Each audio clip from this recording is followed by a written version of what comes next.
I stared at Victor's face across the polished mahogany table in his lawyer's office, searching for even a flicker of remorse in those cold blue eyes I once loved. There was nothing. 35 years of marriage. 2 children and countless sacrifices all dismissed with a single sheet of paper sliding toward me. "It's a fair settlement, Marilyn," Victor said, his voice steady and detached. "The condo downtown is yours, along with a monthly stipend that should cover your needs." I looked down at the insulting document. After helping build Harrington Global from a tiny office in Chicago to a real estate empire worth millions, he was offering me less than 10% of our assets. "And what about my share of the company?" I asked, my voice surprisingly calm, despite the hurricane raging inside me. Victor exchanged glances with his attorney, a thin smile forming on his lips. "What share would that be exactly? Your name isn't on any of the incorporation documents." He leaned forward, his expensive suit jacket stretching across shoulders that had broadened with success I helped create. "What have you actually contributed to Harrington Global, besides planning dinner parties and being my wife?" "That's secretary work, and I now have a better secretary." The words cut deeper than any knife could. In that moment, looking at the stranger I had shared my life with, I realized I was facing not just the end of my marriage, but the attempted erasure of my life's work. His eyes, once warm with admiration when we'd met, now regarded me as little more than an outdated appliance being discarded for a newer model. "You can't be serious, Victor," I said, fighting to keep my voice from trembling. "I've been by your side for 35 years. And you've been compensated accordingly." Victor's lawyer interjected, a man half my age with cold, calculating eyes. "Mrs. Harrington, the settlement is quite generous given the circumstances." "The circumstances being what exactly?" I asked, straightening my spine. "That I'm being replaced by a woman half my age after dedicating my life to building this family and business." Victor sighed dramatically, checking his Rolex. The 60th birthday gift I had specially commissioned for him just last year. "Marilyn, let's not make this more difficult than it needs to be. You'll have enough to live comfortably. It's more than fair." I gathered my purse and stood up, surprising both men with my composure. We have very different definitions of fair. "Victor, you might want to reconsider this offer."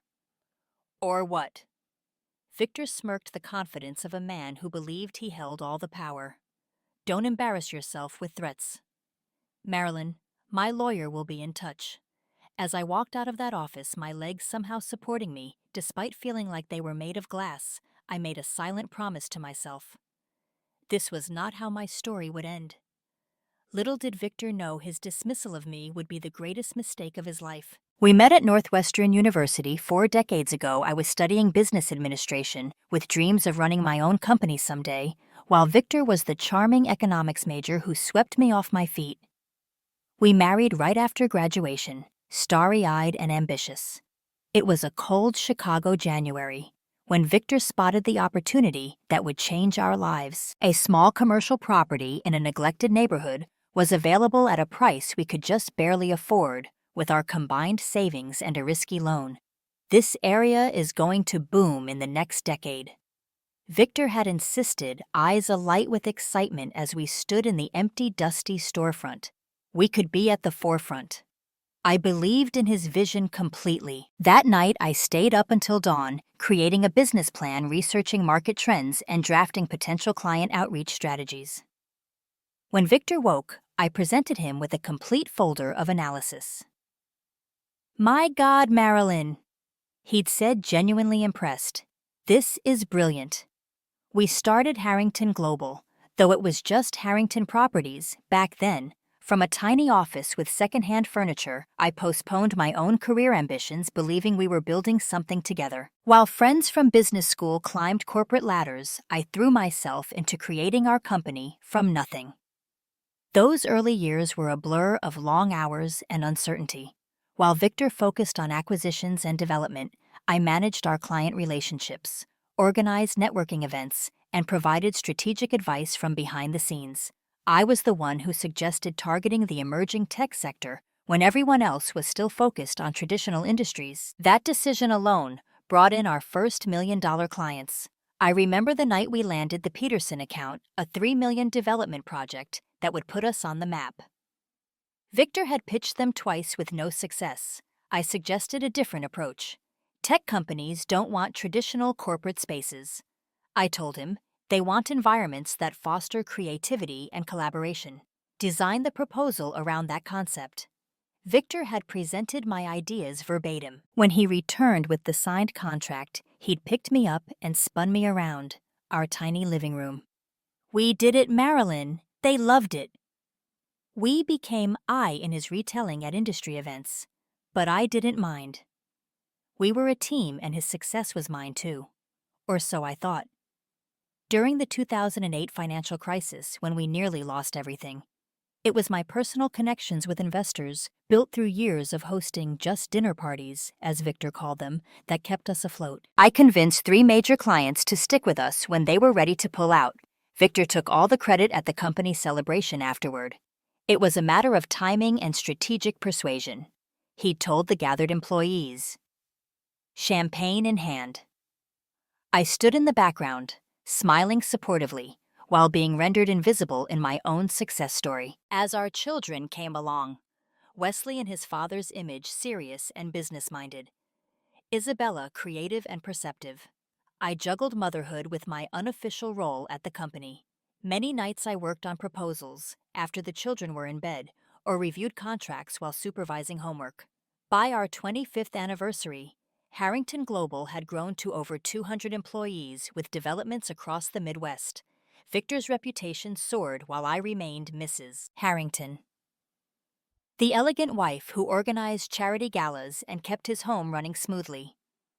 Few people realized I was also the one who spotted the potential in revitalizing abandoned industrial spaces before it became trendy, or who suggested our successful expansion into sustainable building practices.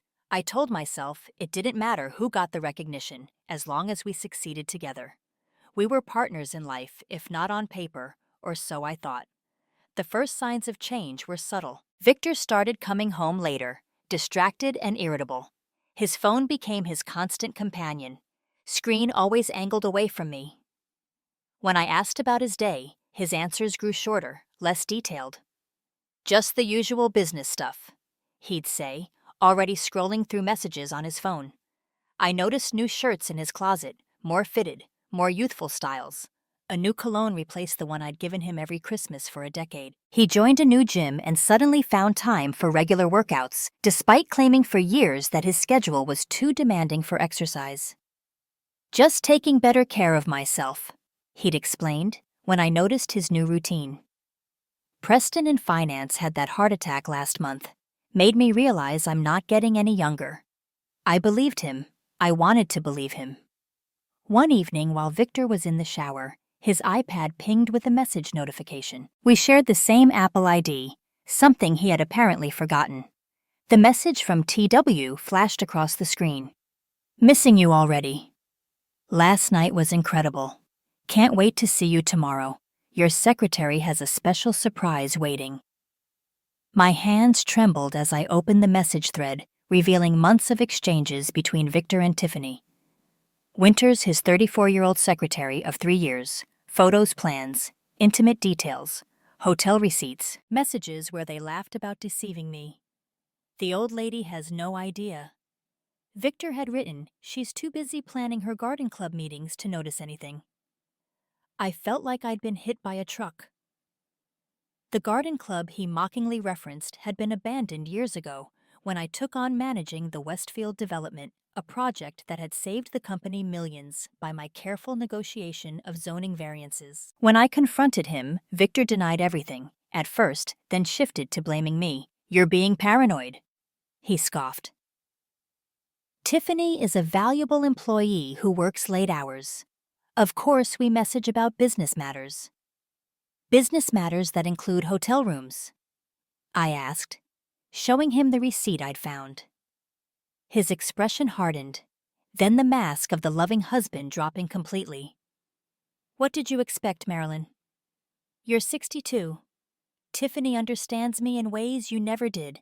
You mean she's young and impressionable?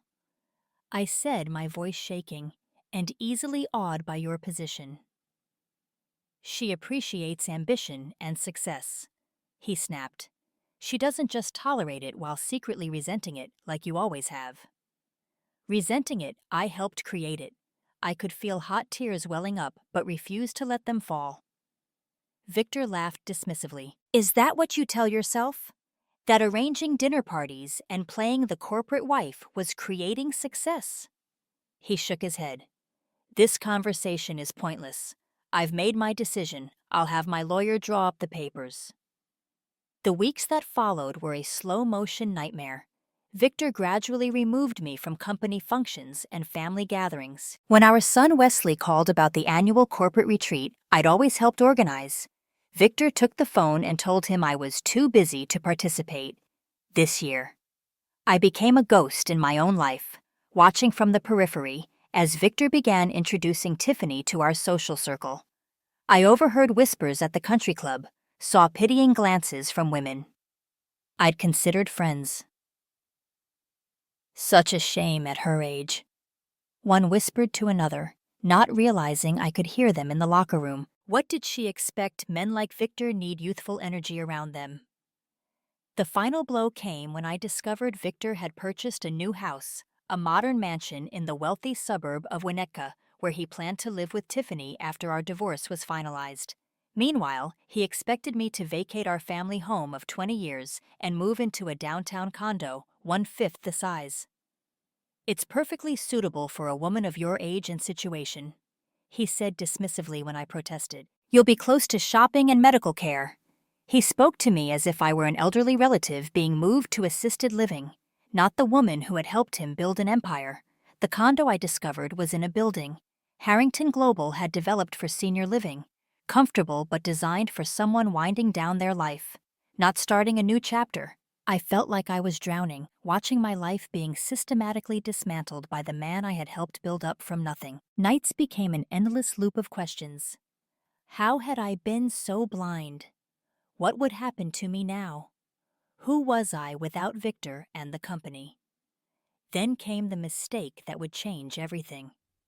It arrived in my email on a Tuesday morning, a message clearly meant for another Marilyn, not me. In his haste, Victor had auto-filled the wrong email address, sending me a confidential document outlining Harrington Global's planned acquisition of Palmer Development, a company owned by the Palmer family, who had been our partners and friends for 20 years.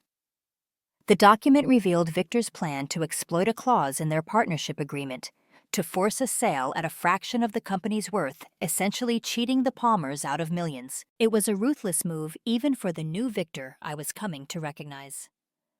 The Palmers. David and Louise had been at our wedding. Their son Michael had been Wesley's roommate in college.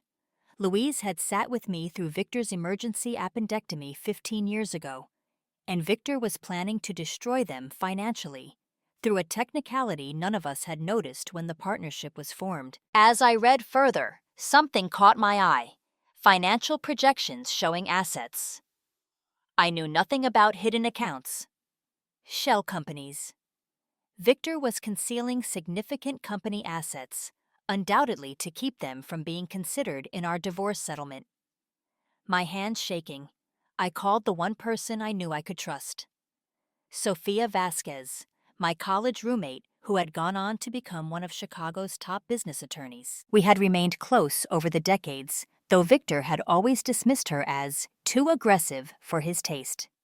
He can't do this, Marilyn, Sophia said firmly, after reviewing the documents in her downtown office the next day. But proving your contribution to the company after all these years won't be easy, without proper documentation. I was there from day one. I said, anger finally breaking through the numbness I'd been feeling. I helped build that company. I believe you, Sophia said, her dark eyes serious behind designer frames. But courts need evidence, not just truth. We need to show your direct contribution. Emails, memos, anything with your ideas or strategic input. Victor never copied me on emails. Why would he? I was just the little woman at home, I said bitterly. But there must be something. Sophia took my hands in hers.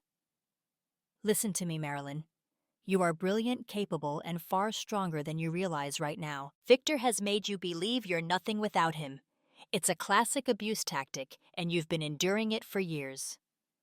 Abuse. I recoiled at the word. Victor never hit me. Emotional abuse is still abuse, she said gently. Making you invisible, taking credit for your work, isolating you, and now discarding you when it suits him. This is a pattern, not an isolated midlife crisis.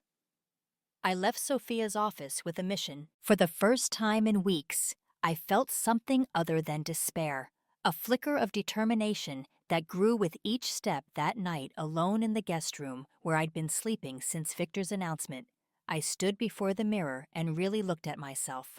The woman staring back wasn't the defeated creature I'd felt like recently. Behind the new lines of worry, I could still see the determined business student who had once dreamed of running her own company. The woman who had strategized our way through recessions and market shifts.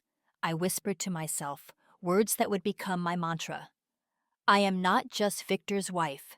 I am the co-founder of Harrington Global, and it's time I claimed what's mine.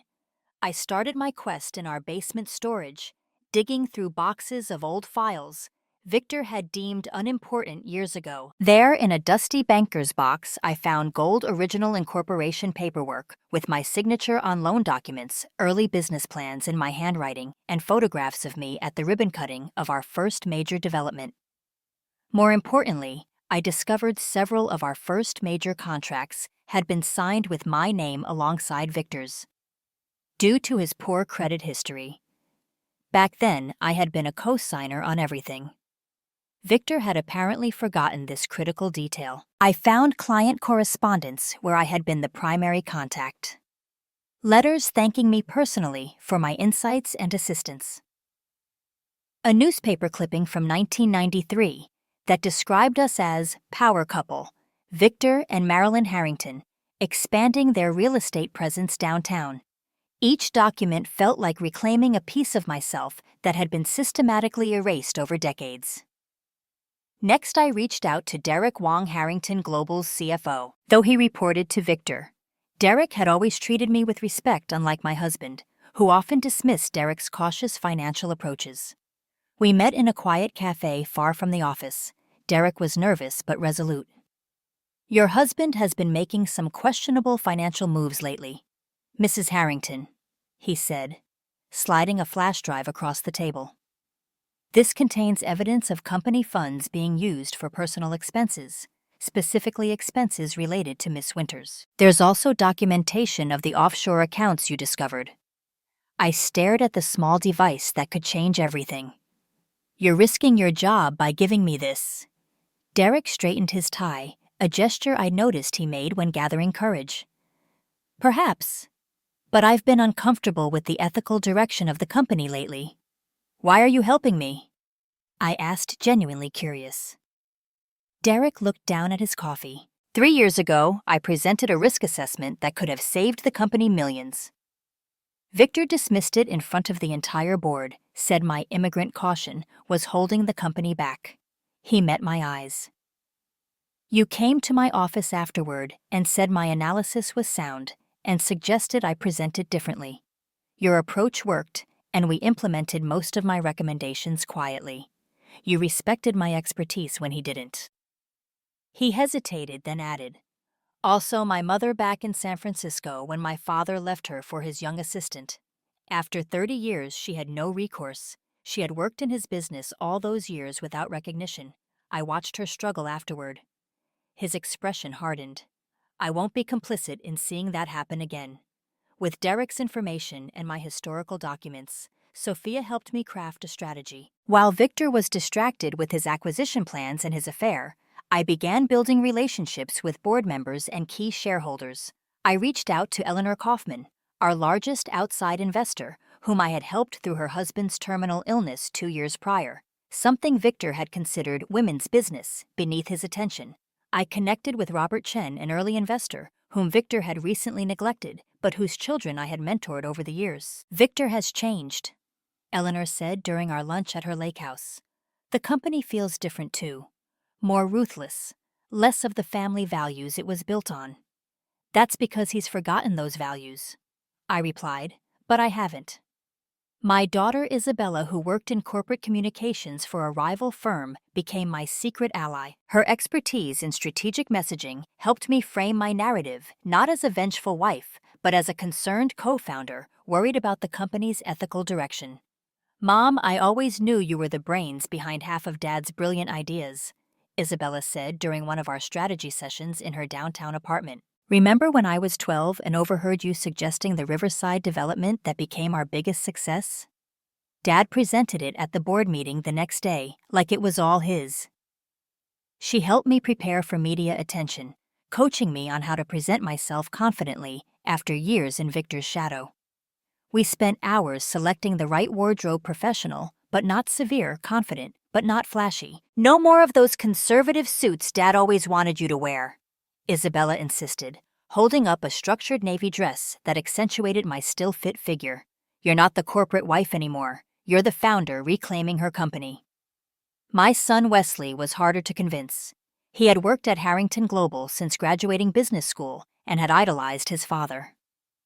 When I requested a meeting, he suggested dinner at his club, a place where Victor was a prominent member. What's this really about, Mom? Wesley asked, after we ordered, his expression guarded. His resemblance to a younger Victor was striking down to the way he straightened his silverware with precision. I took a deep breath and slid a copy of the Palmer acquisition document across the table. Do you know about this? I asked. Wesley's expression confirmed he did, though he tried to mask it. It's just business. Mom, the Palmers signed the agreement. The Palmers signed in good faith with friends they trusted. I countered, this is exploitation, not business. Dad says it's just leveraging an opportunity, Wesley insisted, but I could see uncertainty in his eyes. The Wesley I raised knows the difference between opportunity and betrayal. I said quietly, Michael Palmer was your roommate for 4 years. His parents treated you like a son. His discomfort was visible now. What do you want from me? Nothing yet, I said. Just think about the company you want to work for, the legacy you want to build, and whether it includes destroying people who trust you. I left the rest of the evidence with him. The offshore accounts, the misused company funds. Let him discover his father's true character on his own.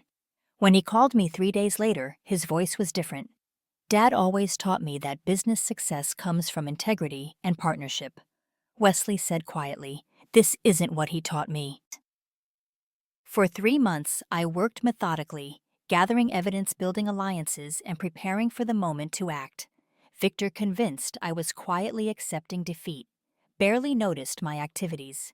His attention was divided between Tiffany and the Palmer acquisition, making him careless. One evening, he came to the house unexpectedly to collect some files. He found me at his desk in the home office. What are you doing? He demanded, suspicious. I smiled pleasantly. Just gathering some photos for the scrapbook I'm making. A little project to keep me busy. He relaxed, satisfied with my apparent docility. Good. It's better if you focus on moving forward. He glanced at the framed photo of us on the wall, taken at the opening of our biggest development. I'll have movers come next week for the rest of my things. After he left, I returned to downloading decades of electronic records I had legal access to as his wife. The scrapbook excuse had worked perfectly. The opportunity came sooner than expected. A special board meeting was called to approve Victor's acquisition plan for Palmer Development. Every board member and major shareholder would be present. The night before, I barely slept. 35 years of being the supportive wife, the silent partner, the woman behind the man. All of it had led to this moment. I chose my outfit carefully, not the designer dresses Victor had always selected for me, but a sharp navy suit that conveyed authority and competence. You look like a CEO, Isabella said when she picked me up that morning. I smiled at her in the rearview mirror. That's the idea. The boardroom fell silent when I walked in, 15 minutes after the meeting had started. Victor froze mid-sentence, his presentation on the Palmer acquisition projected on the screen behind him. Marilyn. He recovered quickly. This is a closed board meeting. I'm sure my assistant can help you with whatever you need outside. Actually, Victor, I said, my voice clear and steady, I believe I have every right to be here. I nodded to Derek, who distributed folders to each person in the room. What is this? Victor demanded, his face reddening as he flipped through the contents. Evidence, I replied. Evidence of financial misconduct, misappropriation of company funds for personal use, hidden assets, and now, I gestured to his presentation, a plan to defraud our longtime partners. The room erupted in confused questions. Victor attempted to dismiss my claims, but I was prepared. Page 3 shows company funds used to purchase a $1.2 million house in Winnetka, recorded as a property investment, but actually intended as a personal residence for Victor and his secretary, Tiffany Winters. I clicked a remote, replacing Victor's presentation with my own. Document after document appeared on screen. Original contracts with my signature, early business plans, in my handwriting, photographs of me at key company milestones. For those who don't know the full history of Harrington Global, I am not merely the CEO's wife.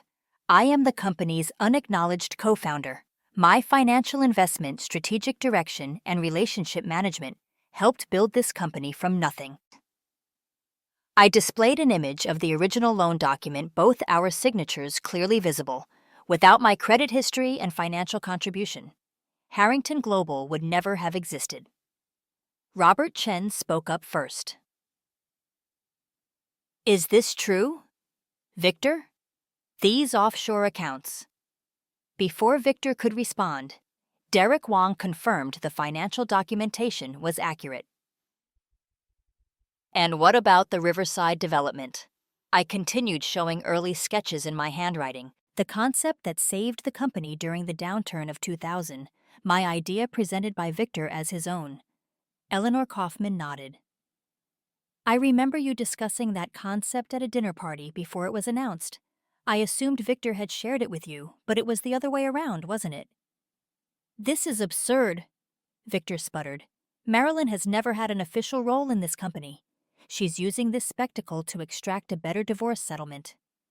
That's not true, Dad, and all heads turned to Wesley, who had risen from his seat at the far end of the table. I've verified the financial documents. My son continued, his voice gaining strength. And I've spoken with the Palmers about this acquisition plan. They had no idea you were planning to use the clause in Section 7 against them. Victor's face drained of color as the room's atmosphere shifted palpably. Furthermore, Wesley continued, I've confirmed that company funds were used for numerous personal expenses related to Dad's relationship with Ms. Winters, including jewelry travel and the down payment on the Winnetka property. You're taking her side. Victor's voice was incredulous. After everything I've taught you about business, I'm taking the side of ethical business practices, Wesley replied, which is what you taught me before all this. And Eleanor Kaufman, our largest investor, removed her glasses. I've known Marilyn for 15 years. When my Jonathan was dying, she was the only person from this company who showed genuine concern. Her relationship management has been essential to our investment's success. She turned to me. What are you proposing, Marilyn? I outlined my plan, a leadership transition, a fair approach to the Palmer Partnership, financial transparency, and a new ethical direction for Harrington Global. This company was built on relationships and integrity. I said I propose we return to those founding principles. Board member James Wilson, who had been silent until now, spoke up. While this is all very dramatic, Mrs. Harrington, what qualifies you to have any say in the company's direction? Managing social events doesn't prepare one for corporate leadership. I'd anticipated this question. My business administration degree from Northwestern, for starters, the same as Victor's. My role in securing our top 10 client relationships.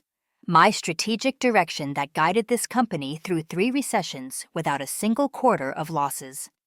I displayed testimonials from long-term clients who specifically mentioned my contributions. I've been doing the work all along.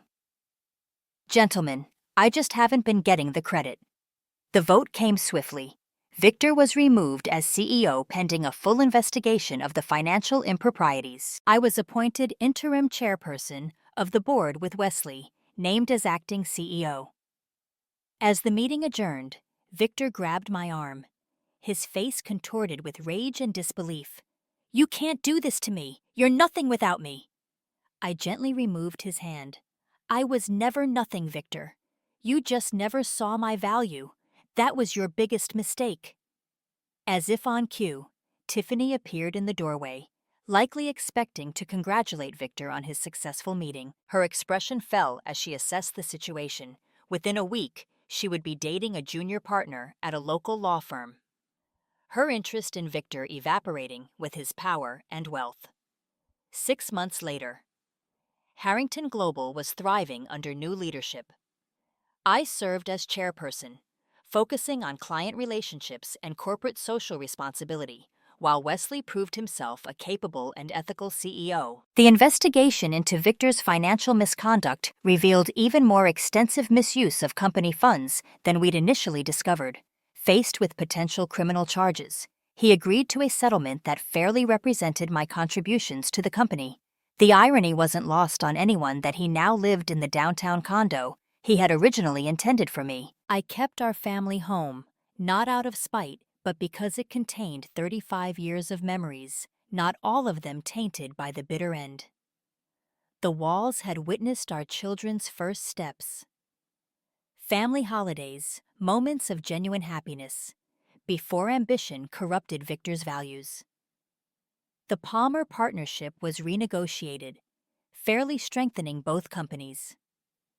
At the signing ceremony, David Palmer embraced me warmly. "I always knew you were the heart of Harrington Global," he said. "Victor had the flash, but you had the substance." Isabella joined the corporate communications team, officially bringing fresh ideas about brand positioning and social media strategy. Under her guidance, the company developed a scholarship program for young women interested in commercial real estate development, an industry still dominated by men. My greatest satisfaction came not from Victor's downfall, but from finally receiving recognition for my years of work. Clients and partners who had always sensed my influence behind the scenes now openly acknowledged my role in the company's success. I initiated a complete audit of company culture, implementing policies to ensure no employee's contributions went unacknowledged. Derek Wong was promoted to COO.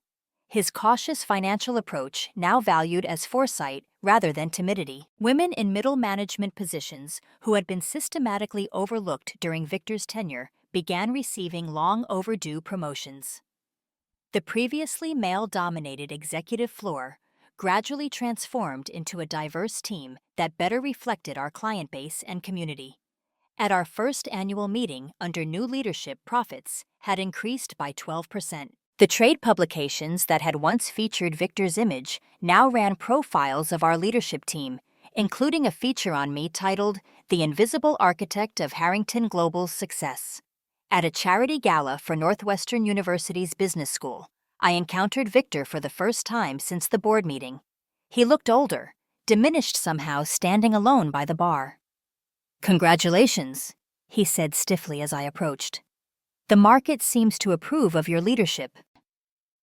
"The market approves of ethical, transparent business practices," I replied. "Something I tried to tell you for years." He nodded slightly, perhaps the closest to an acknowledgement I would ever receive. "Was I really so invisible to you, Victor? All those years?" He looked at me, then really looked at me, perhaps for the first time in decades. "No," he said finally. "You weren't invisible. You were convenient, reliable. I took that for granted." He sipped his drink. "I didn't expect you to fight. That was your mistake," I said simply. As I walked away to join a group of women entrepreneurs I was mentoring, I felt no anger, no lingering resentment, just a profound sense of liberation. The weight of invisibility I had carried for decades had finally lifted. These days, I divide my time between company leadership and mentoring women entrepreneurs at Northwestern, telling them what I wish someone had told me 40 years ago. Document everything. Know your worth. Don't let your contributions go unacknowledged. Partnership in business and in life requires mutual respect and recognition. Sometimes students ask if I regret the years spent in Victor's shadow. I tell them no. Those years taught me patience, resilience, and the power of quiet observation. They prepared me for the moment when I would finally step into the light. I tell them that it's never too late to reclaim your power, to demand recognition for your contributions, to stand up and say, I built this too, and I deserve my place at the table. Last week, a beautiful bouquet arrived at my office with a card from Isabella and Wesley. To the true founder of our family legacy, it read. That acknowledgement from my children meant more than any business success.